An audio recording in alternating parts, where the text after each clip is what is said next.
Hello everybody and welcome.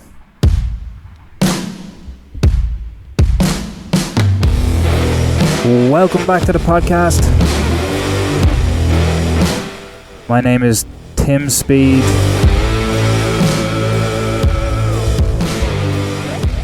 And yes, it is I've come again. So, I'm back outside again because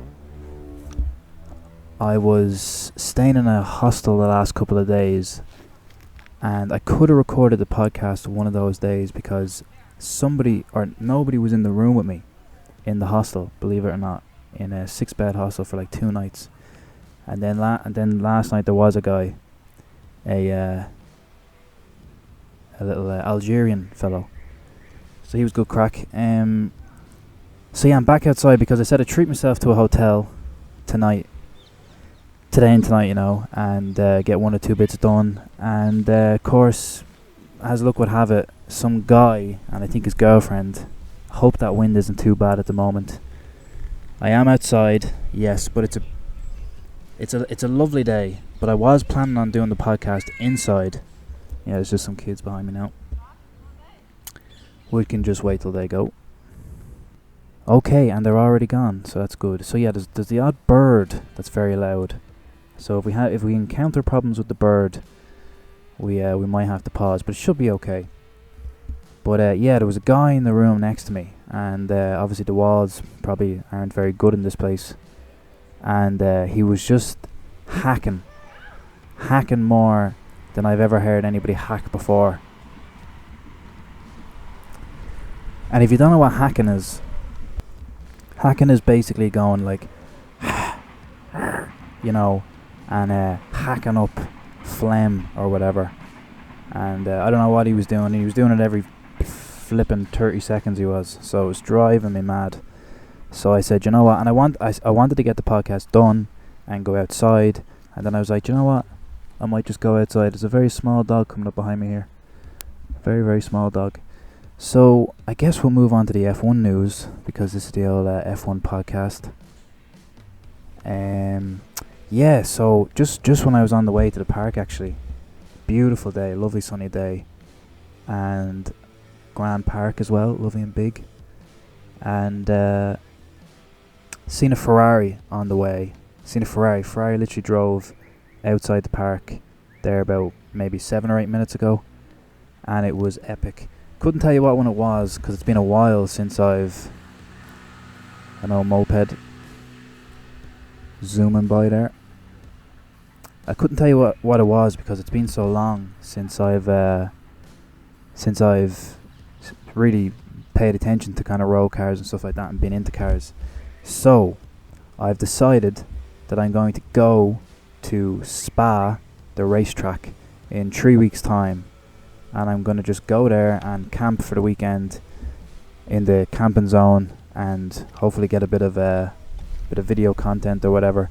But one thing I'm going to do, I'm going to put a day aside. I might even go early, a day early. I know I'll have plenty of time over the weekend, to be honest. But I'm just going to go around the town and try and car spot, see what cars I can see, because I seen a McLaren 600 LS a couple of days ago.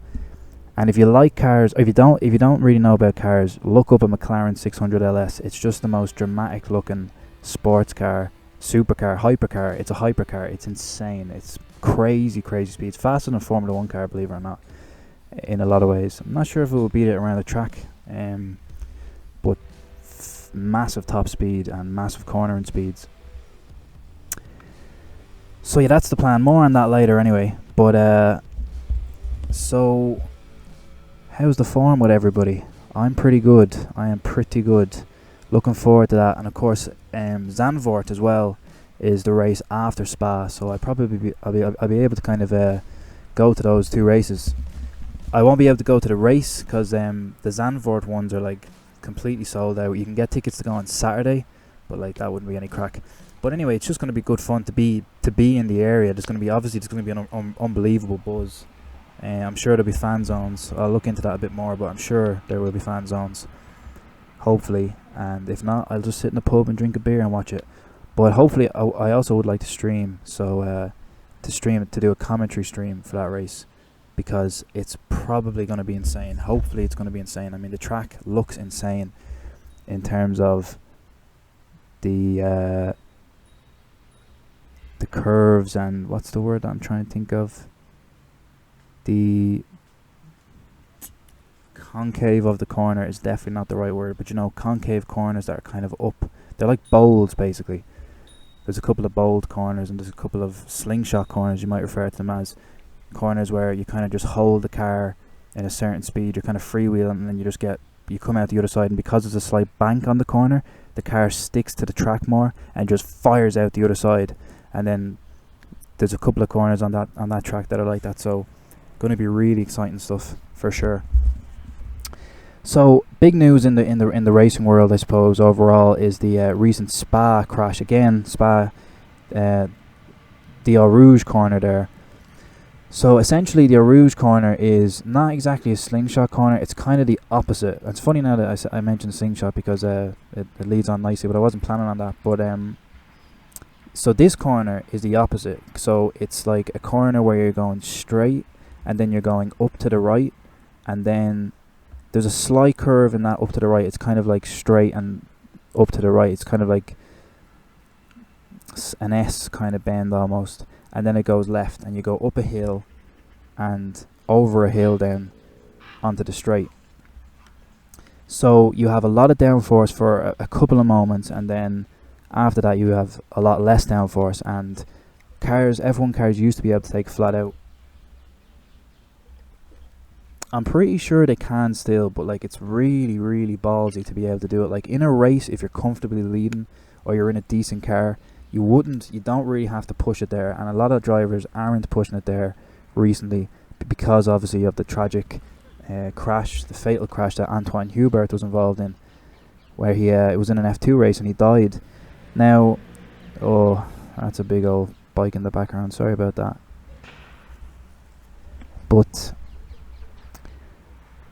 so the Eau Rouge corner is in the news again because there was a big crash there during the 24-hour race.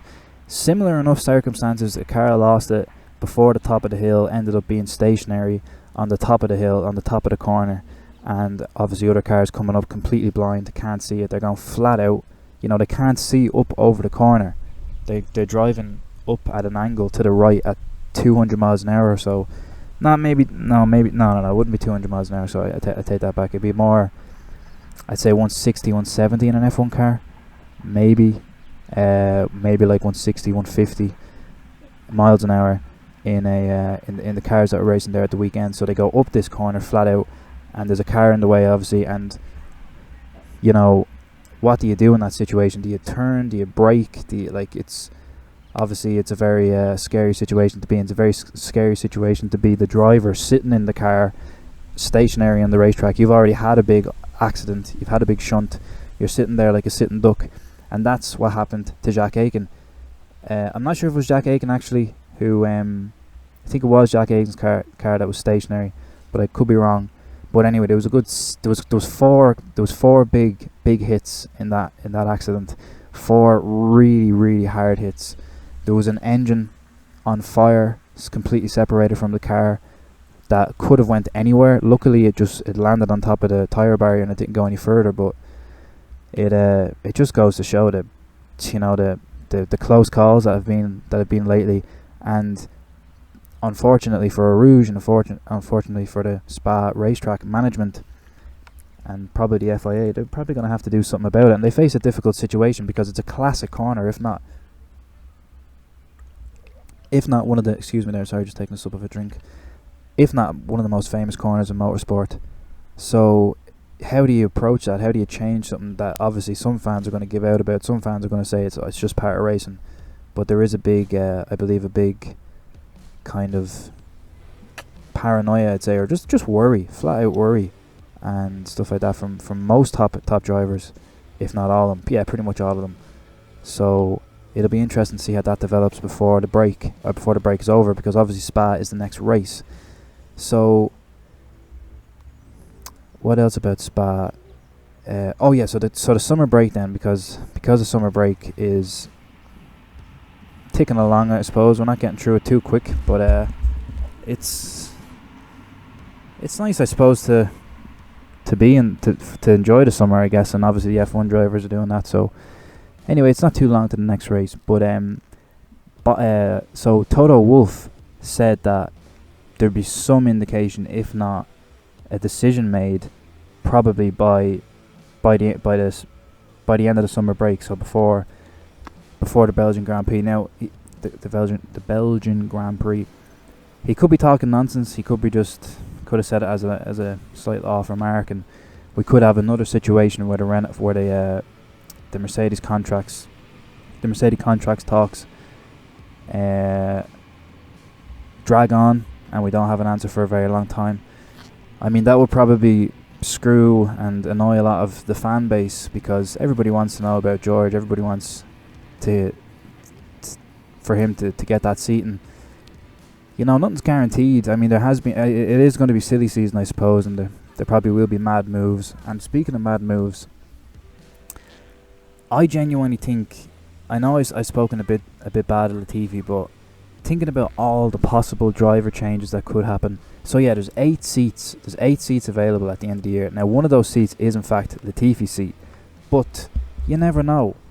I think, like, realistically, he hasn't had a chance in any decent car, and he hasn't been able to prove himself at all. George got a chance in the Mercedes, which is like obviously the best car that you could really want to drive in the modern age, and he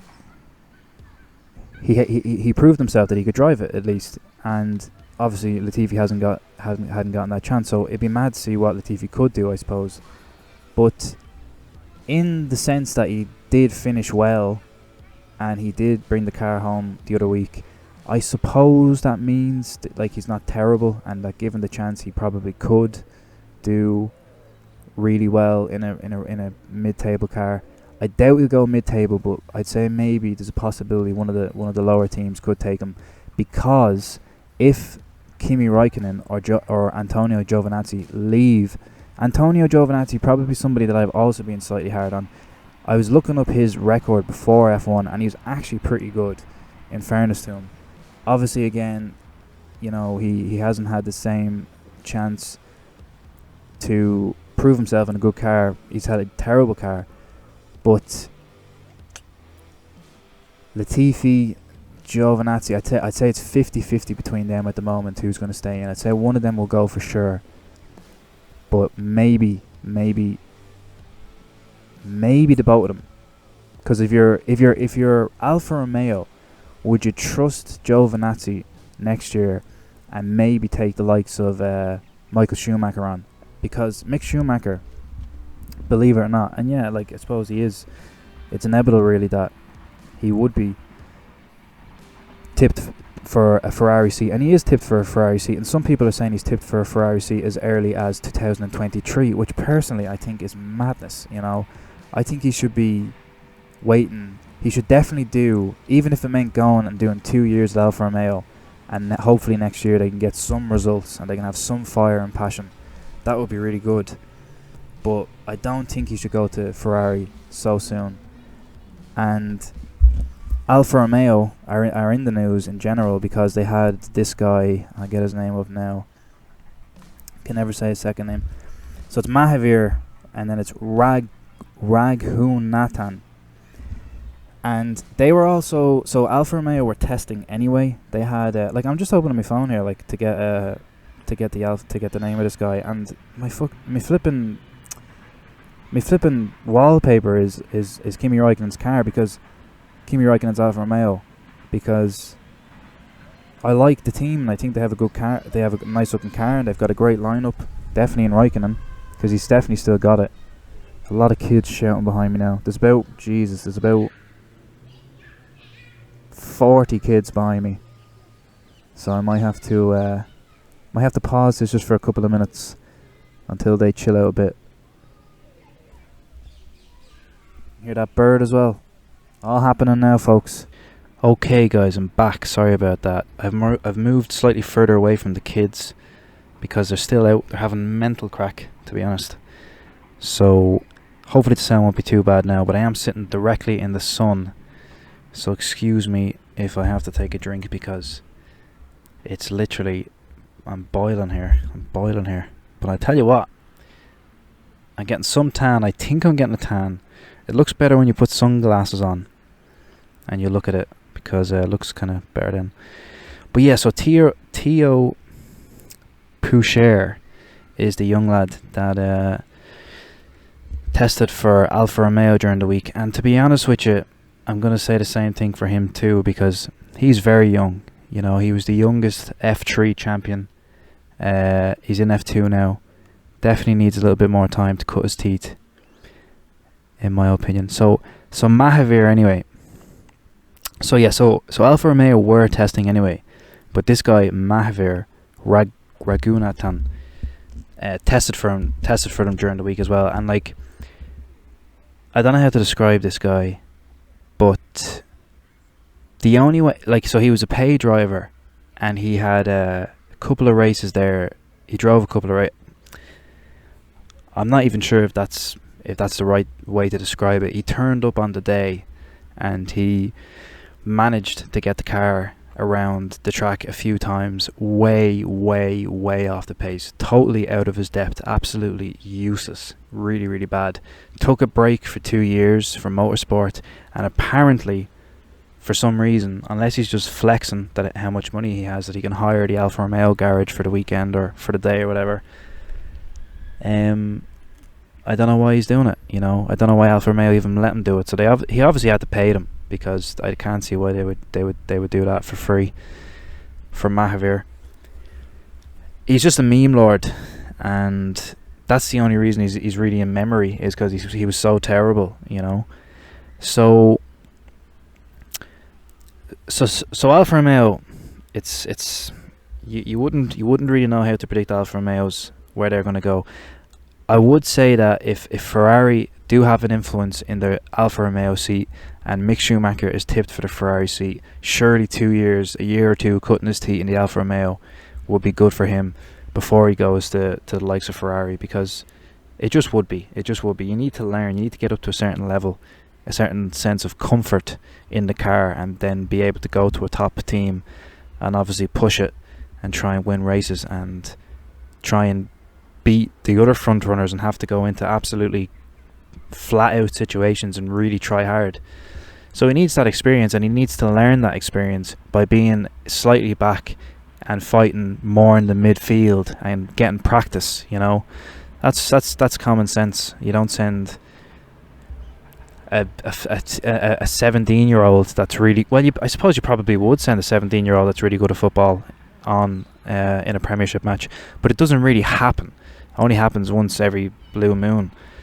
You put them into the under 20 squad, the under 21 squad, or whatever it is, and you develop them as a player, you know, and then you put them into your team when they're 22, 23, and they're conditioned, and they're an athlete that has knowledge of how to play the sport, as well as just having a decent natural ability. And that's what young Mick needs to do, in my opinion. And the same with Theo Poucher. And perhaps on the same logic, the likes of Giovinazzi and Latifi deserve a seat, deserve at least a year to see what they can do. So it'll be interesting to see how that goes. But of course, nothing's guaranteed. But yeah, it does all kind of depend on the George Russell situation. So where would Bottas go then if he wasn't, like, Bottas is a serious team player, okay, and the role of a talented driver whose teammate is a multi-world champion can vary. Sometimes drivers will be expected to play number 2 and basically give over any chance of winning to their teammate most weekends, as the other driver is the one who's realistically going to push for the championship. With Mercedes, both drivers are at that top level and comfortable leading and winning races. Maybe Bottas isn't exactly on Lewis's level the last few months, but Mercedes can comfortably leave Bottas out racing while they focus their attention on Hamilton if he needs be. That happens sometimes. Sometimes you need to focus all your attention on one driver, and you can leave Bottas out and you just do a minute. You're like, yeah, tires, whatever, blah blah blah. You obviously talk to him and discuss things, but the pressure's off because you know you have a seriously experienced driver in your car who can get a high points finish if you're not going to win the race with the other car. So Merck, yeah, so they have a good finisher in Bottas and scoring solid points. He could possibly go to Red Bull. That'd be a bit mad, but it's still possible, and it's more or less guaranteed that if George does get the seat, that Bottas is basically guaranteed to drive at Alfa Romeo, because he's at that level. He's at that level. So the other seats, I think there's eight seats in total. So obviously there's the two Williams, there's the two Alfa Romeos, there's the two Alpha Tauris, which is the Red Bull Junior team. So Alpha Tauri are actually kind of heavily influenced by Red Bull, because Red Bull are like their senior management team, and the junior drivers go into the Alpha Tauri team, which used to be the likes of Toro Rosso and stuff like that. And so Sebastian Vettel, for example, was on the Toro Rosso team before he went to Red Bull and won his world titles. Gasly has had a brilliant start to the season, in fairness, and he's arguably had a very strong rise in skill level since being let go by Red Bull in 2019 mid-season because he wasn't performing. Now he is at risk since he's out of contract at the end of the season, but he's probably, out of all the drivers at risk, he's probably the most safe to have a seat for 2022. Just on his recent form, he's definitely a driver that's on his way to being at the top level. So I'd say he could either go to Red Bull, excuse me, if they don't re-sign Perez. Perez, proven driver, front runner, race winner. Perez has it all to play for this year. It's all to play for Perez. He needs to. He's had a good season so far, and he's in a team that can push to win another world title. So in the hybrid era, unfortunately, this year, before it ends, it looks like only Max can beat the great Lewis Hamilton. But with it all resetting next year, Perez will be looking for a strong finish to the season to get re-signed for 2022 or have another drive in a different team. Excuse me, for 2022. So if he can get into Red Bull again and they're still at the top level, Perez could very likely he be looking to push for a title. Could be another Nico Rosberg. So long without a title, 11 years, something like that, and then he ended up winning. Perez, not sure if he's been in 11 years. Has he been in 11 years? Was Perez in 2009? Can't remember. But he didn't really do anything in until probably when he got to like the likes of, well, he was in McLaren. And there's a point about that. Perez was a very good rookie, or very good just out of rookie stage driver, hungry, passionate, had funding. So, and he turned up and had funding, but he proved that he could drive. Then he went to McLaren when they were pretty decent. They were doing pretty well for themselves, and it didn't go well because he didn't cut his teeth enough. He didn't cut his teeth enough at a somewhat decent car for a decent amount of time, and it was a miserable old adventure for poor Sergio at McLaren. Alfa Romeo, I'd say Raikkonen is the only driver that they might re-sign. Maybe they might re-sign Giovinazzi instead, but maybe a probable more likely thing that they might do is they might mentor Mick with the likes of Raikkonen or Bottas, so they'll get an older experienced driver in and they'll keep him on the team, and then they'll have Mick, so they'll have old and experienced that can do, I suppose, maybe finish strong, as I said, get points, things like that, but also they have a young and hungry driver that they can just let out and go and focus all their attention on if they needs be, and see where he ends up, see if he can cut his teeth at that level for a season or two at least. So so this is a mad thing, right? This is what I wanted to say about Latifi. So Latifi,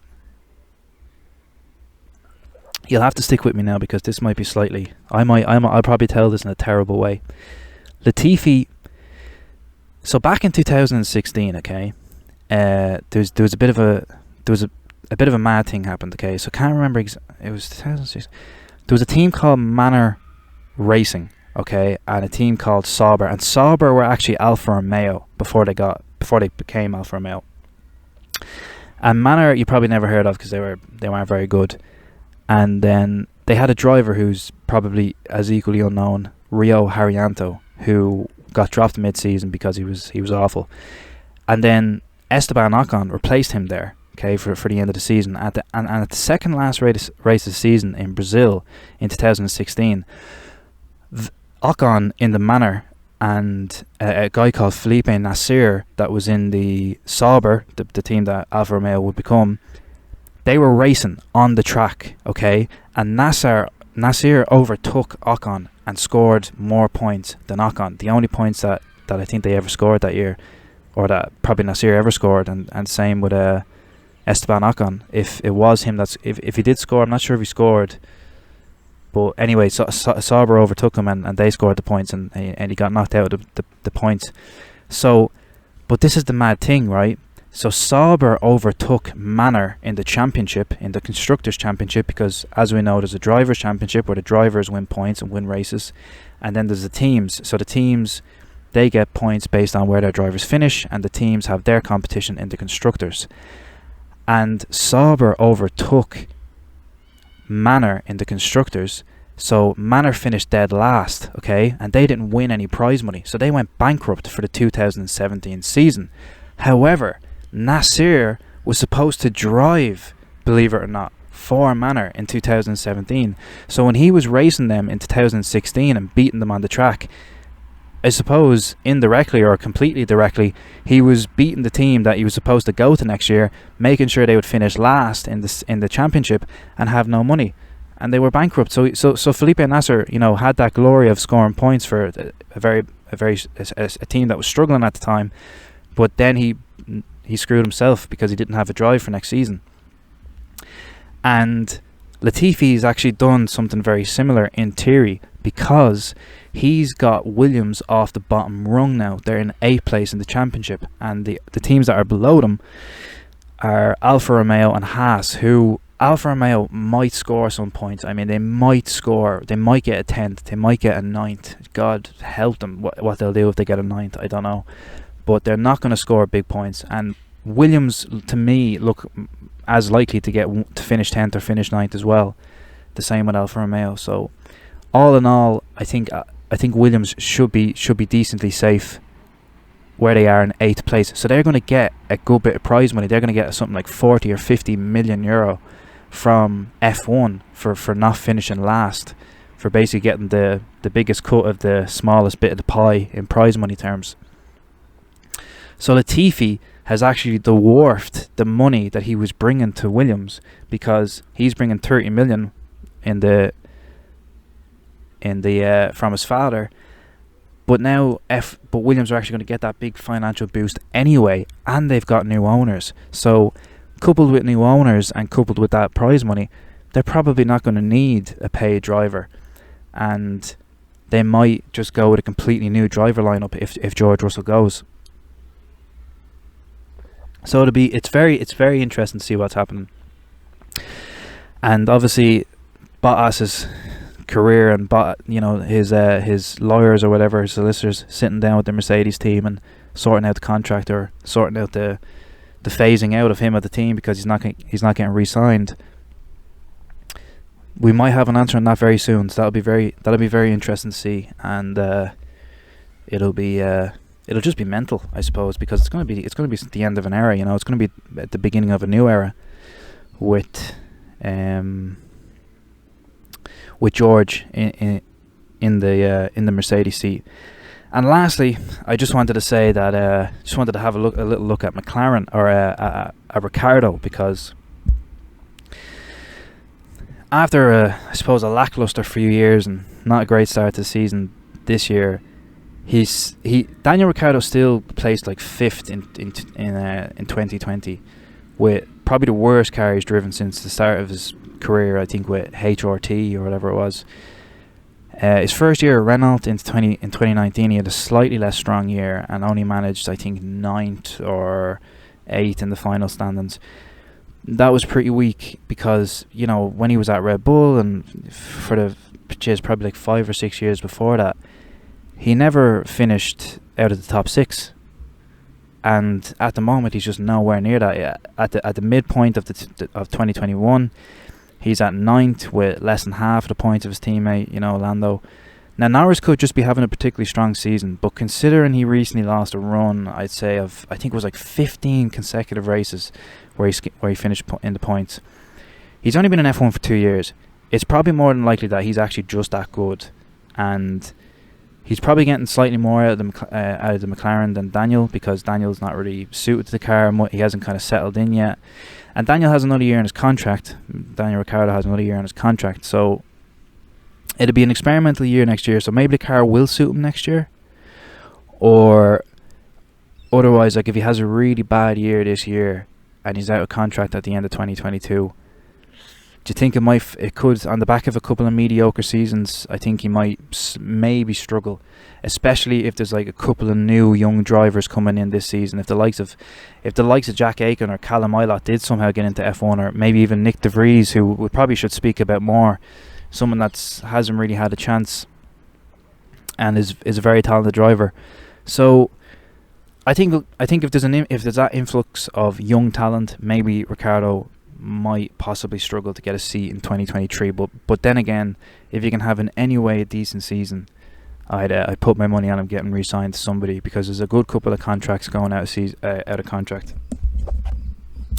at the end of 2022 as well. So it'll be a bit of a mad, silly season in 2022 for sure. But right now we're just going to wait and focus on 2021 silly season.